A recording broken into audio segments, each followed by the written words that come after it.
All right. Well, a good friend of mine is coming up next. She's an author. She's a speaker. She's a consultant. She does it all. And she's got a big event coming up tomorrow. So let's talk to Havilah Malone, who's with us here. And Havilah, how you doing? I'm doing fantastic and so happy to be back with you. Yes. Well, it's great to have you on this program. You've been on some of the other shows that I've done, and you are fantastic. And you're associated with the Napoleon Hill Foundation, and some of our viewers might not know. Who's Napoleon Hill? What is that? Yes, so I am a certified Napoleon Hill leader, and Napoleon Hill, who wrote the book Think and Grow Rich, and this is one of the top 10 best-selling books of all time.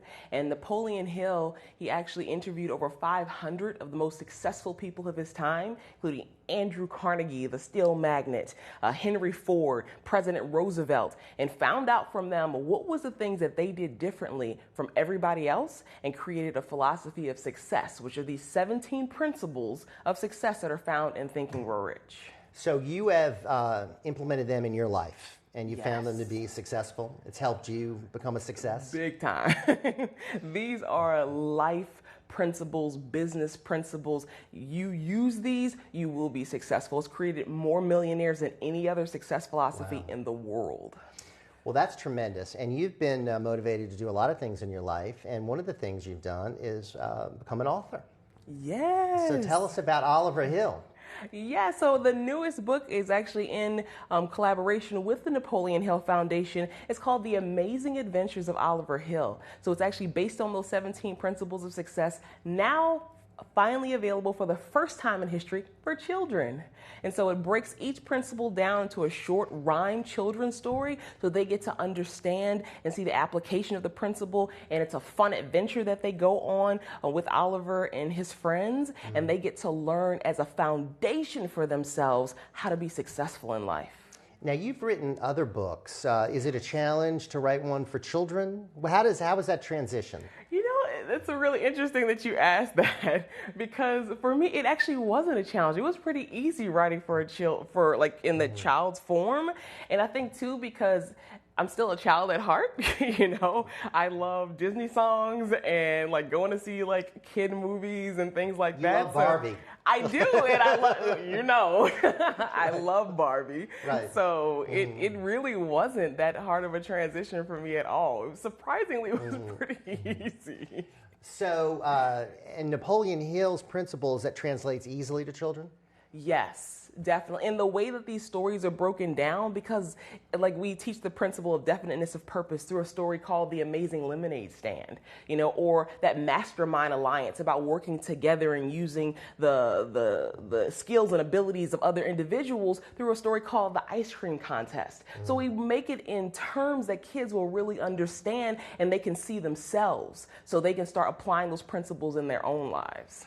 You know, I think it's exciting that a book like this would be developed for children, because I want to see children reading. So, unfortunately, a lot of times I see children, you know, immersed in their video games and everything, and we need to get them back to reading good books. Absolutely. Like they say, readers are leaders. And so anyone who you see who is like extremely successful, have made it to the top in their field, they are reading multiple books and have done that for a very long period of time. So the earlier we can get children where they get interested in reading, then the better for them. And that'll be a habit they'll have throughout their lives. Absolutely. All right, so there's a big event coming up tomorrow at the Esplanade, and it's called the Kids Club. So what's that? Yes, so it's about let's think and grow rich together. So we actually will, because March is Music in Our Schools Month, so we will be in honor of that. There's a story in the book. It teaches Principle 11 on controlled attention. It's called The Music in Me. So we're actually going to be doing free activities with the kids and interactive reading.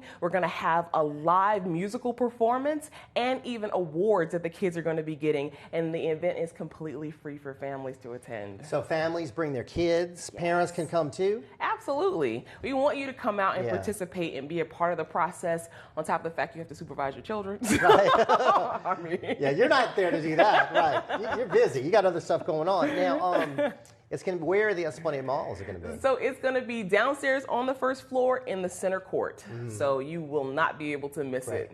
And is this going to be something you're going to do regularly there now at the Esplanade? Yeah, so the Esplanade Mall has their kids club every month on the second Saturday of the month from 12 to 2 p.m. And so this is the particular month that we are facilitating the event. And we're going to be doing some other events at that mall and other facilities around the city. So definitely if you have a program or organization and you're looking for some really great activities to be able to teach your the children or the students, then definitely reach out to us. We'd love to get involved. Well, I think that's great because I've been looking for some ways to maybe direct people to the Esplanade. I think the Esplanade maybe is on the verge of going through a new growth phase, and hopefully these kinds of events will be great for that mall. Absolutely. Yeah, we're trying to get as much, because they do have a really great facility. They have a great facility. Changed over in their management, and it's really, they're so about the community and giving people what they need. And so it's been a joy working with them. Absolutely. So now that you've had this experience with your first kids book, are you going to write another one just for the kids or adults, or go back and forth? What's next on your agenda? So we do have a couple more books in the pipeline. So one that is for adults and also one that is for youth. So yeah, you stay as a writer. You stay writing. And as far as our viewers out there that might be interested in Napoleon Hill and learning more about the principles, obviously his books are so successful, they're available in any bookstore. Oh, absolutely. And also, I guess you can go online and get more resources. Yes. As a matter of fact, you can, to find out more about the Napoleon Hill Foundation and Napoleon Hill himself, you can go to naphill.org. That's NAPHILL.org. And you will find as much information. Matter of fact, if you Google Napoleon Hill, you're going to get an onslaught of information. And it could be life-changing. Absolutely. There, you can ask, as a matter of fact, there's a film coming out this summer. It's called Think, The Legacy of Think and Grow Rich. And so it has 25 of today's thought leaders, from Damon John, from Shark Tank, to, tons of individuals at that caliber and level who talk about how Think and Grow Rich is what changed their lives. Fantastic. Well, Havilah, congratulations on all this success. And I know you're going to continue to shake things up in a very positive way. And thank you so much for being with us. And we look forward to visiting with you again. All right? Thank you, Havilah. Thank you. All right, when we come back, it's the final round. My commentary of the week. That's next, right here on Ringside.